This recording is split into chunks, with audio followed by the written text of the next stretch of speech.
do you want to kind of give yourself an introduction, like who you are? I mean, for those people that I don't know why they wouldn't know, but sure, just give them a quick introduction. Yeah, GetAmazed, head coach of Paris Eternal, ex-pro player, and yeah, I think that's it. I Sure, don't have sure. that much. Sure. That's the really interesting part for you, because a lot of coaches in here, like me, are just old washed, and I peak GM. And there's a lot of people, like coaches, that have never done anything. They're like, their hearts like diamond plat, And you weren't only GM, you were pro. You were one of the great off tanks, I believe, back in the day. Even playing with one of the most dominant teams in Overwatch history, Eagle Gaming. Do you want to start off by like giving some insight, like what started your career as a player, like way back in the day? It's a really long story actually. Like I was doing like I mean I think you already know, but I was doing like MMA and stuff before for a living. I was like working as a bodyguard and like bouncers and stuff. And I was trying to go pro like in MMA. Then I had a car crash and I just had to stop everything for like 9 months. And I was playing a lot of like comp and stuff, and I had this opportunity to join like Eagle Gaming. And yeah, like I did try hard a lot, and I never came back to the gym. And yeah, I mean, Eagle Gaming was my first team, my first pro team at least. So what was that like? Because they still live in legend to this day of like, Eagle Gaming could have they could have 4-0'd the Shock easily, with playing 2 players down. So what was it like playing for Eagle Gaming? How successful were you guys, and what do you think made you successful? I think the main reason I would say is like our synergy. Like a lot of teams, when things are not working, they just like swap players. Like most of the time, like, people just like swap players and stuff, and they just like replace everyone. But we were like kind of stuck all together. Like, so we didn't have the choice to like try out. I mean, we didn't have the choice, so we just like train a lot all together. And I would say like our like strength was like our synergy. That was like the main reason why we were like that good. Like if one guy do something, like we all do it all together. So that was the main reason, I believe. Yeah. Would you describe yourself as kind of a player-led team? I don't know what the staff situation was with Eagle Gaming. Did you guys have staff, or what do you think? Yeah, we had Fefe. We had Fefe. I don't know if you know him. He was actually head coach in Overwatch and stuff. Yeah, he was a really great coach. But like we had a lot of players with experience. So like even if Fefe was the coach, like all the players were like self-coaching in a way, and we were like able to coach ourselves by ourselves, and it was like really really easy for us. Now, getting to that point to where you're all like coaching yourself and encouraging each other to get better, was that really just kind of like an accident that you had 6 or 7 or 8 self-motivated, hard grinding players all on the same team, or is that kind of like a culture that you build up over the months and months that you guys work together? There is a lot of like inside stories in like during like the Eagle Gaming period, about like money and stuff. I don't know if you heard about it. Like we were not being paid and stuff for like months and stuff. So we are like in really like tough situations. So I believe like when you go through like bad things with teammates, you build a synergy. You build like I don't know, like some friendship with the players, because like I would say we are all in the same shit, if I can tell it. No, go ahead. So yeah, I believe like we went like through stuff all together, and this is why we were like that good all together, I think. Okay. And do you think that actually made you better as players? Is actually going through that stuff? I think I understand the game better now, since like I realize how much important it is like to have synergy above like mechanics and stuff. Right. And I think we've seen a lot of teams like that. I think like we'll get on this later, but a lot of people have said similar things about Third Impact. Definitely a lot of standout mechanical players, but I wouldn't say that necessarily the best mechanical players across the board. But you guys obviously were absolutely dominant. And we'll touch on that more on that later. But you are well known for off tank. Personally, I always know you as like the great diva player. I remember back when I was coaching phase 2, I think somebody was sick. I think it was Salty was sick, and you subbed in as off tank, and you played really, really well. And I'm like, man, this guy's a coach. This isn't fair. So we beat you. We beat you 4-0. You did because, and I remember and Don is still mad about this to this day, because we were like scared of showing strats. So we were like, all right, guys, we're already in playoffs. Just chill. And Don's like, I want to win, and he was so mad about that. But you're a great off tank. So like, what about that hero kind of I guess, baited your attention? And do you think like your knowledge as a pro player has that helped you as a coach at all? Yeah, definitely. I truly believe like you don't need to be an ex-player to be a good coach, but I think it's like something extra that you can have, I think. Um, like being like a former pro player like help you to understand like more like what the player need, what the player expect from a coach, how to deal with the players because like sometimes you cannot like just be like like the annoying head coach. You need to understand better, like the players and like sometimes when they are mad, there is no point to be like upset at them. Like you need every time to adapt. And I think being a player like allow me to understand better like how I have to do. I mean, how I have to deal with my players. Right, right. You kind of you I've been in your position. I understand what you're feeling right now, and that kind of gives you, I'm sure, a level of respect for you because obviously you don't have to try and put yourself in their shoes. You absolutely know Mm. exactly what it feels like. Um, Yeah. so transition towards coaching, I think, was right around that. What was the team? Was it Grunto Esports? I think before you guys were Third Impact.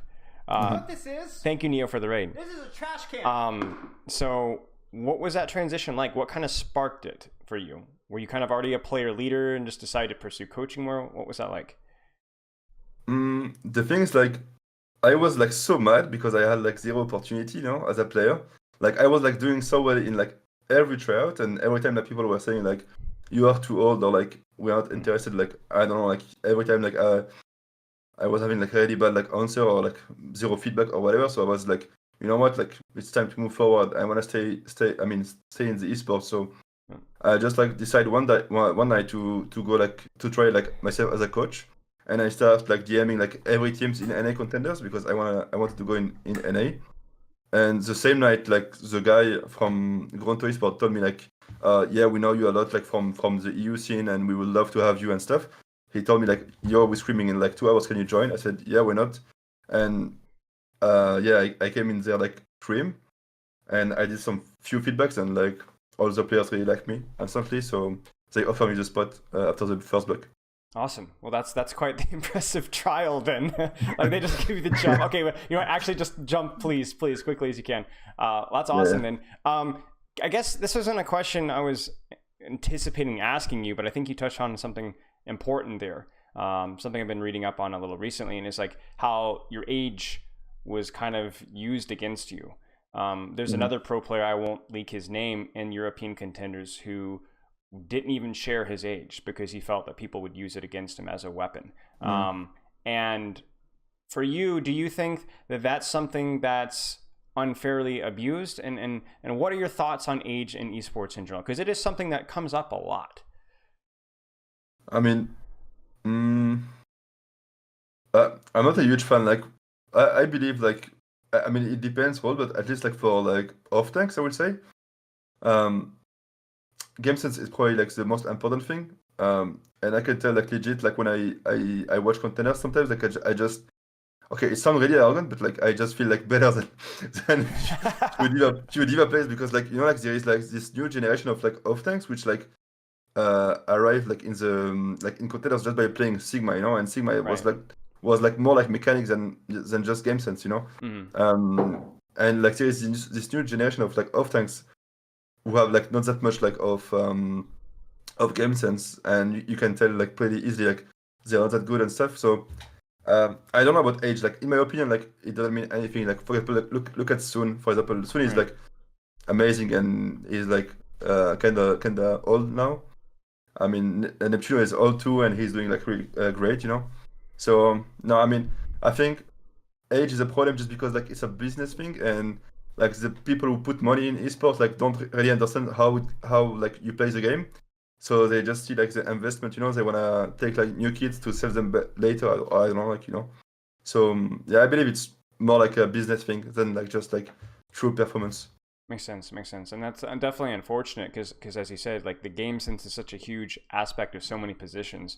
The reaction speed is it's such a tiny, tiny, tiny little Mm. detail. But so you transition to I mean, coaching. Oh, go ahead. Go ahead. yeah, yeah. The thing is like like your time reaction. Like let's say like you got the guy is like younger and he have a better like reaction time, but the guy is older, but he got like more game sense. I believe like with game sense you can like catch this late, like you can catch this difference because like you will have game sense, so you will see the action coming before like it happened. So even if you don't have like, that much of like reaction time, you will see the action coming before. So you don't really care about reaction time if you see it coming. Right. So it's anticipation versus Yeah. reaction. You already know it's coming, so you don't need to Mhm. have fast reaction speeds. You know it's coming. Yeah. Okay. Awesome. Okay. So you transitioned towards coaching, Grunto Esports. Now, what was the coaching staff like at that time? Like, what was your role in that staff? Because I don't remember exactly when By Zenith became head coach. I don't really know where the staff was at that point. It was a while ago. Can you kind of talk me through that and kind of what was your role in that staff?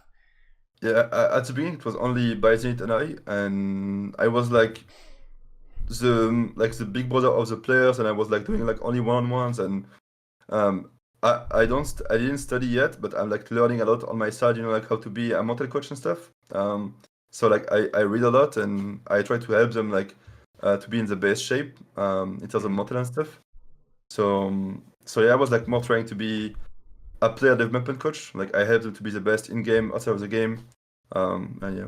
Yeah. Can you talk us like kind of like what that job looks like? Obviously, don't give away your secret tricks and tips, but like what did you learn and kind of what how is player mental? How has that helped your ability as a coach, and what kind of an impact does it have on player performance? Mm, I truly believe like performance it's all about like mindset.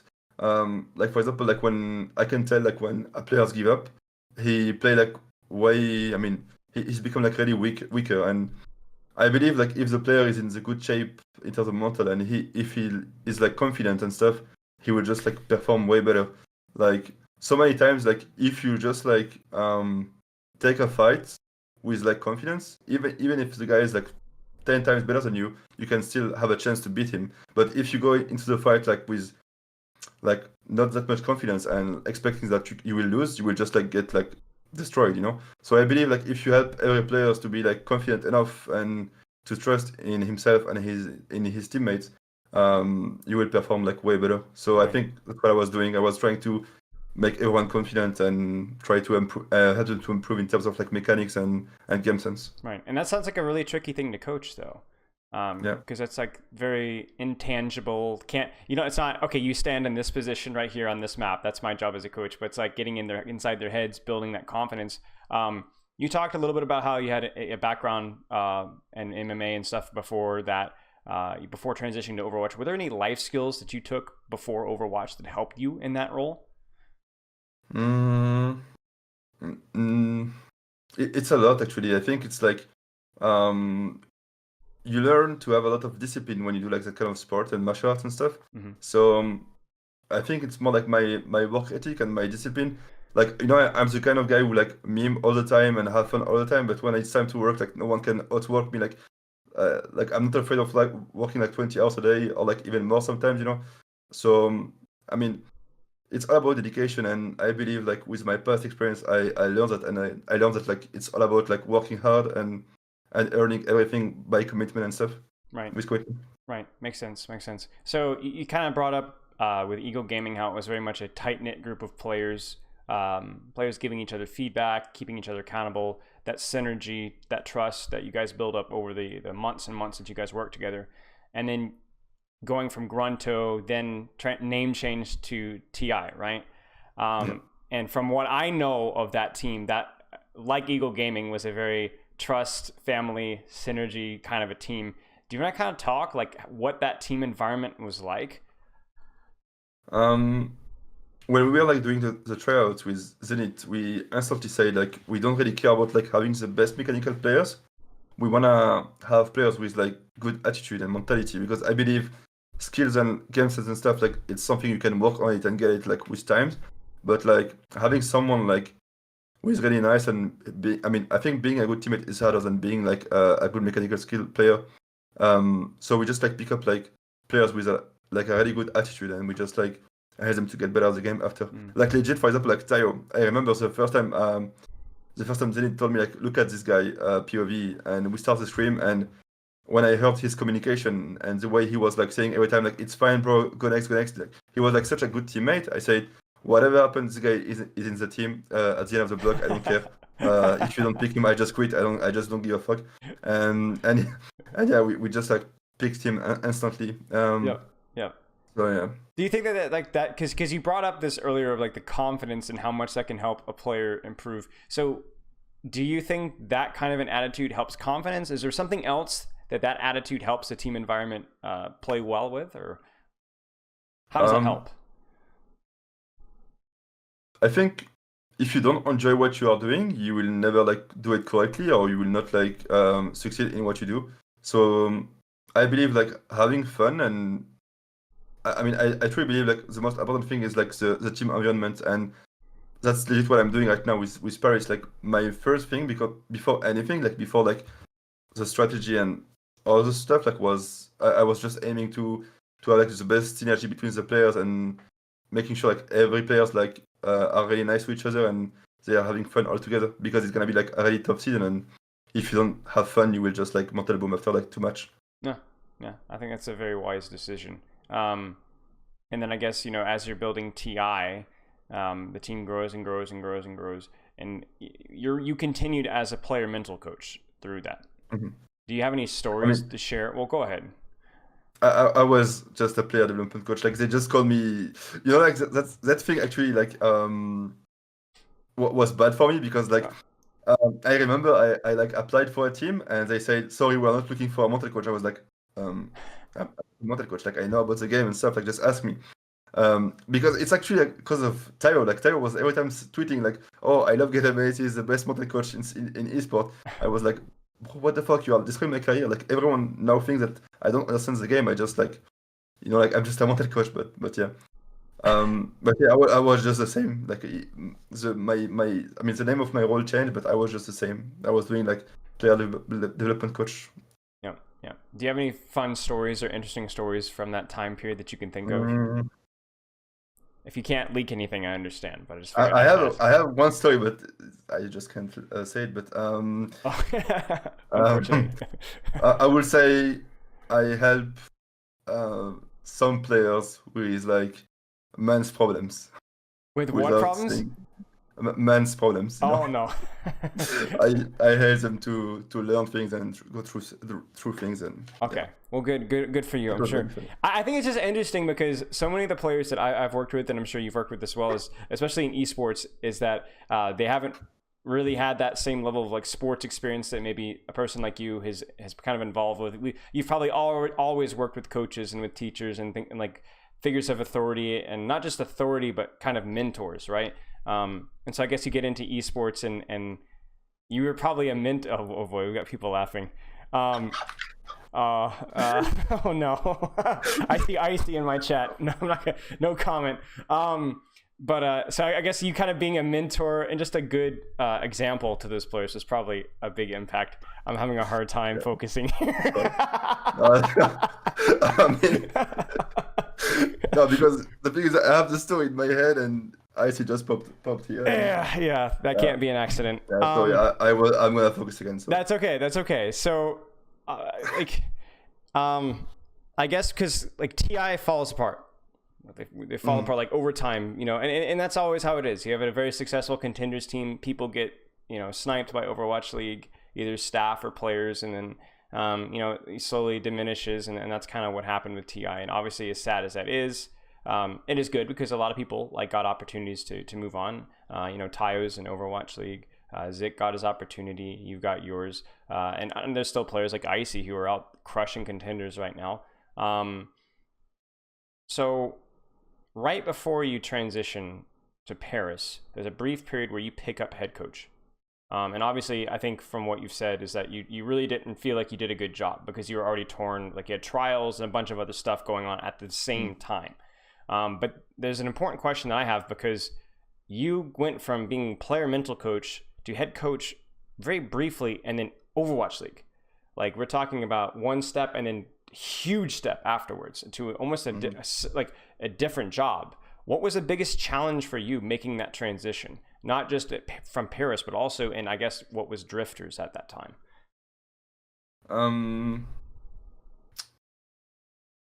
It's hard to say. Like I'm the kind of guy who like whatever happened, I would just like keep going. In a way, I would just like keep like going forward, and even if like I'm scared of like I'm stressed or anything, I would just like keep going. And not gonna lie, like at the beginning, I was like, am I gonna be like good enough? Because like that's not my job, you know. And there's like people who have been like head coach like for years, and I never been head coach, and now I have the spot, you know. And so I was like, I had a lot of pressure, you know. And um, I think the hardest, I don't know if I had like a hard time with anything actually. Like I just feel like all my life, all my career, like even it's in sport in general, I was like every time like the big brother. So I think it was kind of easy for me to fit in the head coach role.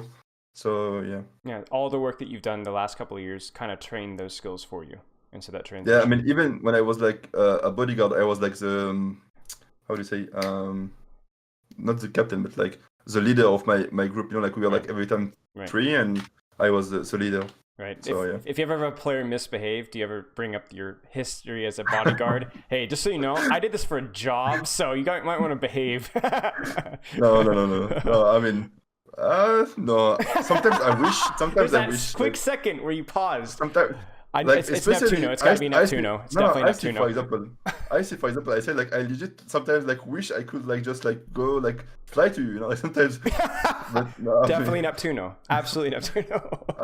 I mean, I was close to him. I could, but but no, actually, like I think I don't need that from now at least. We'll see maybe later in the season, but Yeah. from now I don't need that. I think they do respect me enough. All right, right. Okay, that's good. Well, Paris players just, he said maybe later in the season. That's sketch. For now, it's okay. We talked about your transitions. We've kind of gone over everything but Paris at this point in time. But before we talk about Paris, what is something that you've learned as a coach that helped you to improve? Because you talked a lot about your player performance. Is there any mistakes that you made? You're like, man, I got to change that, or something that changed your approach as a coach over the last, Yeah, multiple years? definitely. Like there is one thing, like I think it was my weakness. I'm used to be like in an environment of like fighters and stuff, you know, when I do like sport and stuff. So I was used, you know, like to be tough on people, and like if you are tough like on a for example like a fighter, like he will just like get stronger and like get mad, and he will just like fight back, and he will get so mad, and he will like probably like win the fight, you know. And I learned that like in esport you cannot be like that with everyone. Like sometimes like if you are being tough with a player, like he will just like lose all his like confidence, and you will just like break him. So you gotta need to understand like the player like attitude and personality before like doing anything, because you cannot be like with every time the same way. Like so you have to treat everyone differently, I think. So that was my weakness like a few years ago, but I think now it's fine. I think I do like act differently with everyone. So yeah. Yeah, so you kind of treat every player how they need to be treated, how they need to be challenged. Yeah. Okay, Yeah. makes sense. Without exposing like secret strats or anything, I think you touched on this a little bit earlier with like the mental, the trust. Like, what is your initial goal with the Paris Eternal roster? And if it is the trust and the synergy, like how are you doing that? Again, without exposing secret strats, like Yeah. what is kind of your approach with that? Yeah, like I said, like before, like every strategy, I was like really spending so much time like on like I was like actually really tough with them, like when they do argue sometimes and stuff, because like I need to make them realize like how important like it is to be a family and stuff. And I think there is no point to lie to ourselves and say like we are gonna win the season and stuff. We are gonna obviously like lose matches and get stomped probably against teams.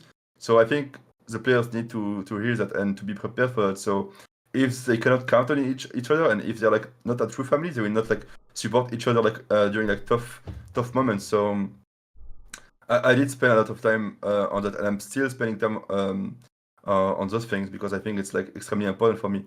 So this was my main goal, I would say. And it's still my main goal, because I think you can still like make it better and better again. Sure.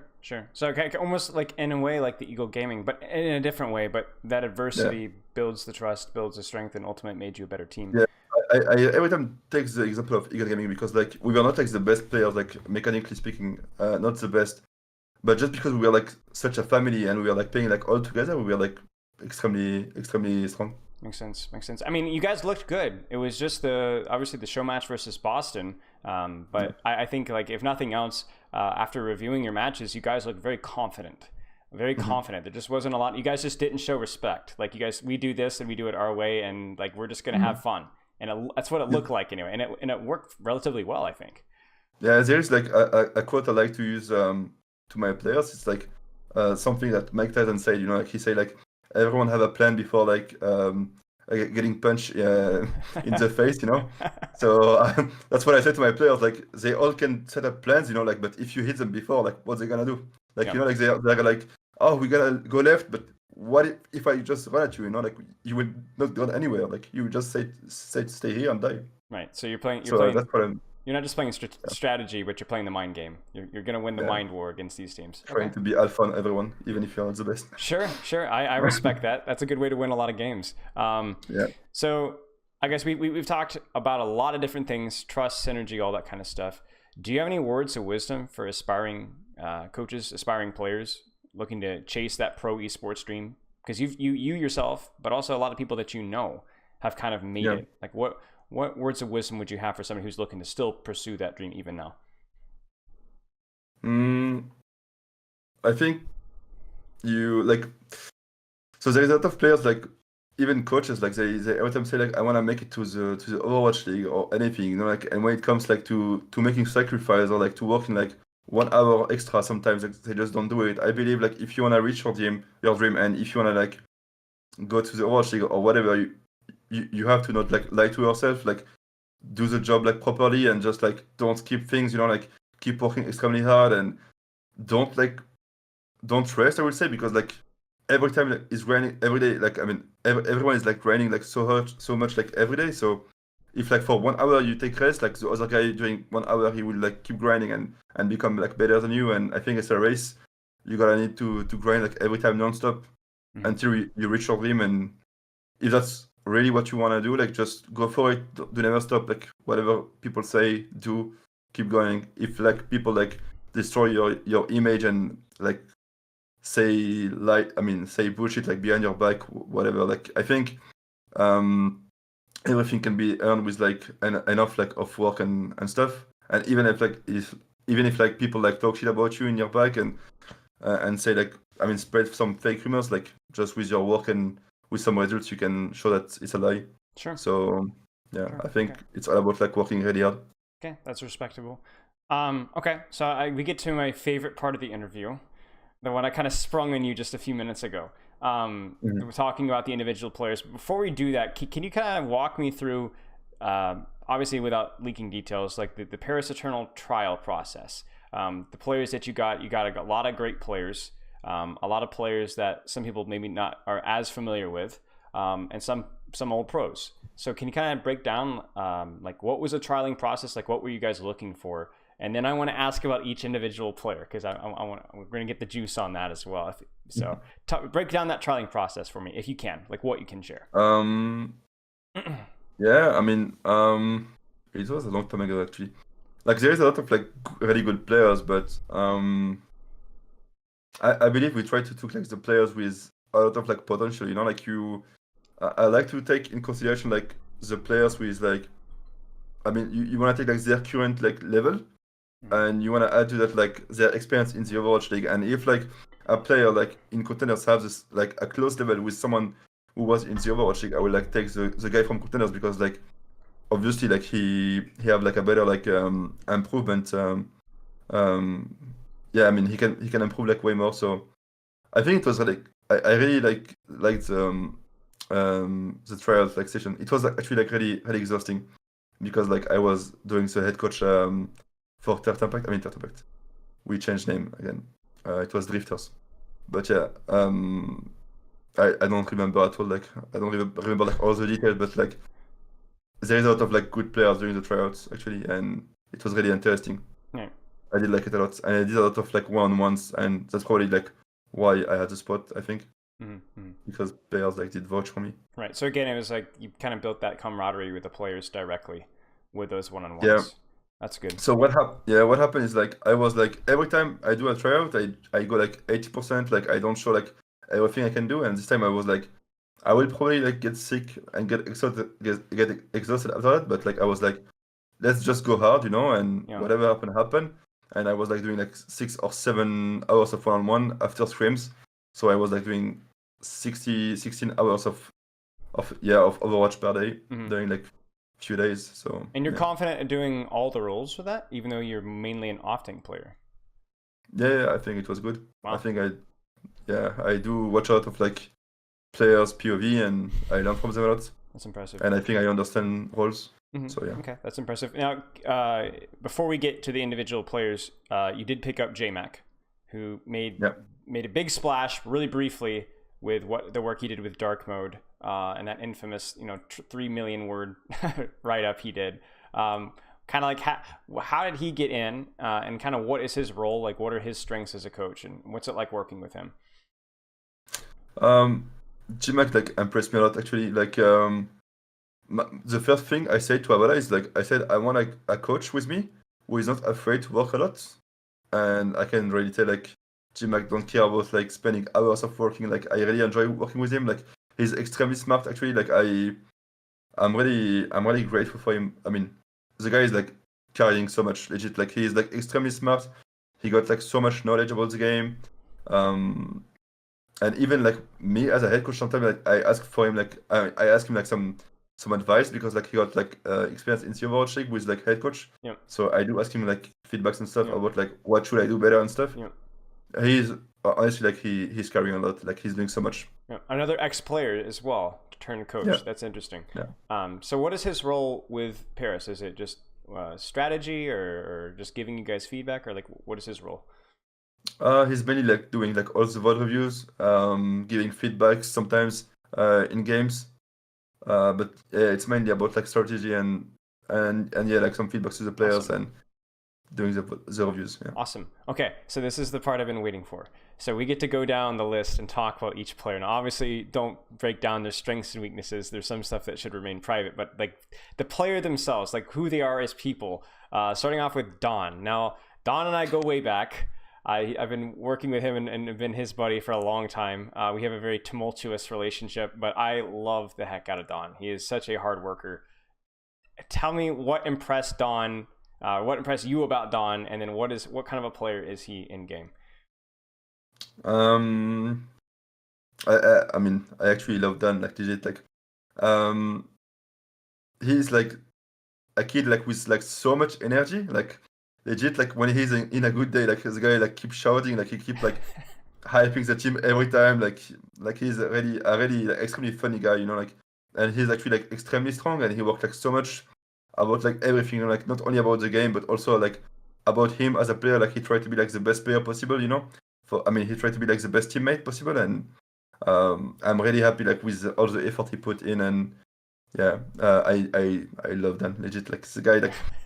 I do not like spend a day without laughing so hard because like the guy like keep trying so much, but like when it comes to working hard, like he do work hard, so yeah, I don't have any problem with that. Awesome. Okay, and then Elivote, the off tank, somebody who's obviously very well known, very popular, very very talented. What initially drew you towards Elivote, and what is he like as a player? I mean the guy like I did like I actually beat him in contenders. I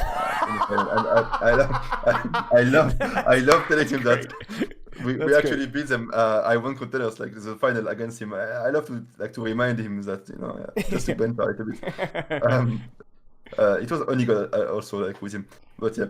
No, I mean like Elivote is like the best teammate you can ever have. Like like he's legit like Zenyatta. Like even if like there is like I don't know like the building is burning around him, he will still be like, okay guys, you'll track, like the guy is like just the best teammate. Like you cannot do anything against that. Like he is like the best teammate, and he's extremely strong in game. His game sense is like amazing, and he's I mean he can play everything. It works out. He kind of counterbalances Don's energy a little bit, maybe. Yeah. Okay. And then I guess the DPS line, starting off with Naga, who was a big European flex DPS. I mean, I don't know what he's like nowadays, but for me, whenever I think of Naga, I think of this guy literally can play every hero. Like, he just plays everything. So what does he bring to Paris Eternal? What kind of stood out to him, and what is he like as a player? I think Naga is like a little bit like similar to Elivote in terms of like attitude. Naga is like a really, really, really good teammate. Like, and you can say like whatever you want, he will never get mad. Like even if you like legit insult him, he will say like, "Oh, thanks, okay, I will try." Like the guy is like just don't care, and he would just want to be like the best player, and the best teammate. But he's a really, really nice guy, and he's extremely flexible, and he can play like you said, everything. I think he's like the kind of like new players, like there is, I mean, back in the day, like you had like hit scans and flex DPS, who can play like projectile, and now there is like that kind of like player who can like play hit scan, play projectile, play legit like everything. Like the guy when he lock hit scan, he can do it, like he can do everything. That's awesome. So yeah, it's really nice to have him. Awesome. Yeah. Okay, and then Onigod, who made his splash last season briefly with the Dallas Fuel. There was a lot of people scared that he wasn't going to get an opportunity this season. They built a lot of fans, and he's back, and everybody's happy about that. So, like, what initially attracted you guys towards Onigod, and what is he like as a player? What role does he fill? Like I think it was kind of obvious to pick him. Like he was extremely dominating, like during the tryouts as a hit scan on like every hit scan character. So yeah, it was, I think, just normal for me to pick him. Like the guy was, I mean, I know him from like a long time ago now, and I every time like see him like performing well, and doing great. So, and even as a teammate, he's a good teammate. So yeah, I was really happy to get him. But yeah, right now in the team, like everyone, like honestly, like he's a really good teammate too, and he do play like extremely well. And yeah, I'm really happy to have him. Awesome. Finally wrapping up the DPS line, we've got Suna, who everybody kind of was like, oh yeah, they have a Tracer player, right? They have a good Tracer player, but like, that's the outside opinion. Is that accurate? And like, what initially attracted you guys towards Suna? What is he like as a player? I do believe that like some teams in the Overwatch League did lose like some match just because like it was like Tracer diff. Like there is like so many meta when if you don't have like a good Tracer player, you would just lose. Like you cannot win because like you need that like kind of like good like Tracer in your team, I think. And Suna is just like extremely strong on Tracer actually. And I'm trying to make him like more flexible. But from now at least, like I try to make him like play mainly Tracer, and he's doing really well. Right. So it's about like finding the balance, like play to his strengths, but maybe expand the pool as well. That's awesome. Yeah. The thing is, like I want to make him like more flexible, but the thing is, like it's hard because like there is no point to make him play, for example, like Ash if I have only got in my team, like some stuff. So yeah. Right. That makes sense. Okay. We'll get to the support line, and another old student, Khan, who I coached over at Phase 2. And I remember trialing him initially at Phase 2 back when he was known as I'll Be the Best, IBTB, and being like, who is this guy? Like, how is he so good? How come I've never heard of him? And even up until this Overwatch League season was clearly the best kept secret in European contenders, arguably one of the best, if not the best player in European contenders at the time.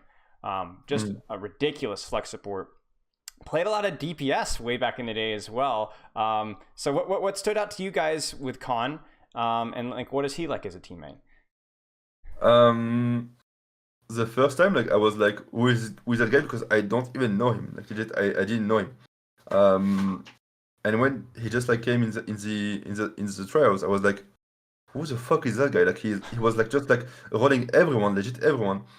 And I was like, I mean, he's really strong, but he just like don't call enough, And I was like a bit mad because like, I mean, not mad, disappointed because like he's extremely strong, but he just don't call, And suddenly I say, Avala, like, oh, that's really unlucky. Like, this guy is so good, but he just don't call enough. She told me like he's sick, and I said, oh really? And I said, oh okay. So next week he wasn't sick anymore, and the guy just legit like destroyed everyone. Meanwhile, calling everything. I was like, okay, what? It's unfair. You should be able to be funny. Like, it's not funny. Like, yeah, the guy was just like hard destroying everyone, legit, and he's so strong, like mechanically speaking, and I believe with like a little bit of more like game sense and knowledge about the game, the guy will like be unstoppable, legit. Yeah, and that's fun because he's obviously playing at a role that's extremely crowded in the Overwatch League. There's a lot of great big name flex supports. Do you think he can compete with us?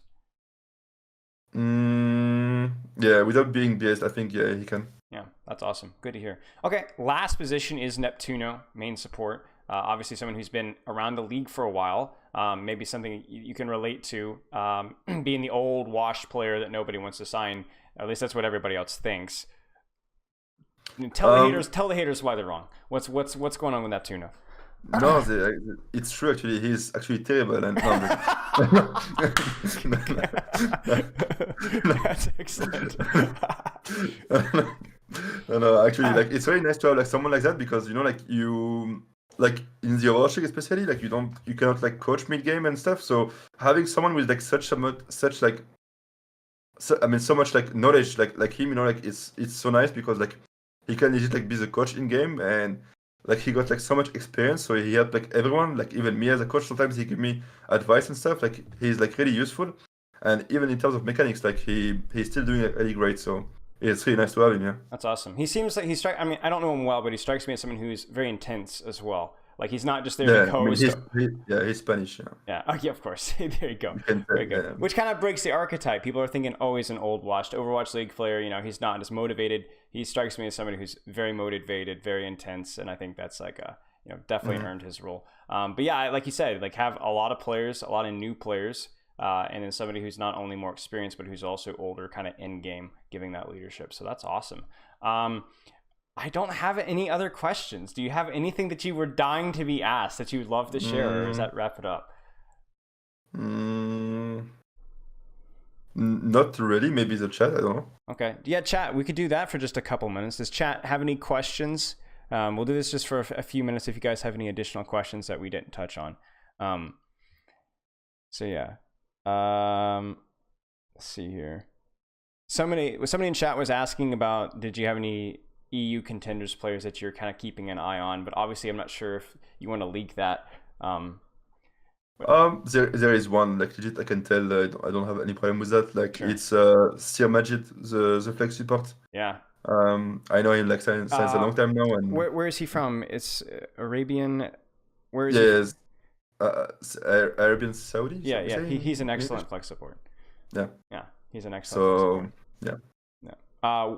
Let's see here. So yeah, there's your answer to that question. Another question: can you speak a bit about Avala's role and talent within the team? It will take like years. Like she just do everything.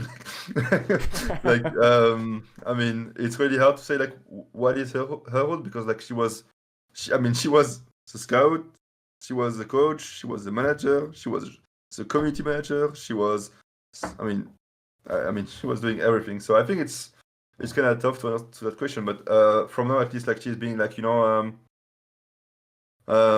the supervisor of the team, like she makes sure like everything is going really well with the players and with the team, like everything is going really well, and she even helped me to be a better coach in the Overwatch League, and like she gave me tips like on what can I do better and stuff, and she's really helpful. Okay, awesome. So carrying like there's a American phrase, wearing a lot of hats. You're wearing a lot of, we have it in French. following a lot of roles. Okay. Zebro Maestro asks, what team do you look forward to playing against next season, or against the most? Is there any team that kind of stands out to you? Yeah, it's a shock. I think Shock. like everyone, like if you wanna be the best, you gotta fight the best. So from now they are the best. So I wanna fight them. Sure. Awesome. Any other questions, guys? We'll give it a couple more minutes. Yeah. No, you are good. Dragonfly, don't worry. Yeah. That's right. I mean, I can't. If GetAmazed says you're good, that's just it. That's the end of it. Do you like pizza? I unfortunately liked way too much pizza. Way too much. Way too much pizza. That's the life of an Overwatch coach. Not enough time to do other things, I'm sure. That's a really good question, actually. Shawarma or falafel? Is that a food? I don't know what that is. Yeah. Falafel is like something like Lebanese food, and shawarma is like kebab, but Arabic kebab. Okay. I just take both. Like I don't care. On top of like together, like mashed. I just take both. Let's see here. Do you have any thoughts on how quickly you can improve a team? I think it's again the same thing. Like I think you wanna spend a lot of time with basic stuff. Like you wanna spend a lot of time about like communication and team play before everything. I think that's the most important thing. Like before like doing strategy and stuff. If you don't have a team, if you're not playing as a team, you will not go anywhere. So yeah, I think you really need to spend time on building a synergy and a really good team environment. Sure, prioritizing. What's your most memorable moment in your Overwatch career? the final in Paris, like when we won the contenders in Paris in front of like 6K people shouting, "Whoa, That's awesome. Eagle Gaming!" As a Yeah, it player, was really good. as a player. Yeah, well, as a player, yeah. Yeah. As a coach, oh yeah, as a coach, I remember like okay, I can tell a really funny story actually. It was like during the like when Third Impact won the contenders. When was it? When was it? I don't remember. Legit, like I was so I did left Third Impact and I was like just enjoying my life, like spending time with my friends and stuff. And I remember it was like 4 in the morning in France. I was like extremely drunk, like just dead, going back home after a really good party, And by then it called me on Discord. He DM me, he told me like help. I said, what? I'm just dead. Like, what do you want, bro? He said, we are losing in final. Like, I need your speech. I was like, what? I said, okay, give me a sec. So I went back home, and I just washed my face with cold water, and I tried to be like more fresh. And I did a little speech, and after that, like the players just won, and I was like really feeling, I was feeling really happy. It was really funny actually. Apparently, getting washed is the secret to coaching well. Yeah, exactly. Or at least speaking well. Exactly. Okay, exactly. Really important question, chat here. Does May counter Doom? Fuck May, fuck Doom. Like both of them, I hate them. But I think so. I think if you play correctly, May can be better than Doom. Right. Okay. If you were still good enough, or let's say if you still had the passion or opportunity for it, would you go back to being a player? No. I have like I aim for different things now. Like I wanna spend as much time as I can in the Overwatch leagues, and after that I will just like aim to be a mortal coach in esport for athlete and stuff. Makes sense. Okay. Well, I think that wraps it up. I really appreciate you coming on, GetAmazed. No We're worries. all really excited. I think Paris has built a lot of fans. There's the underdog fans. Like, we all want to see you succeed. I want to see you guys succeed because I know so many of the players, and obviously you as well. And I think that, like what you said, you're going to surprise some people. I think you're going to surprise some people. I think so, yeah. You're going to get hit in the mouth, like you said, but you're also going to hit other people, a lot of other people in the mouth, I'm sure, as well. So good luck to you, sir. I really appreciate your time, and have a wonderful rest of your weekend. Thanks. Bye-bye.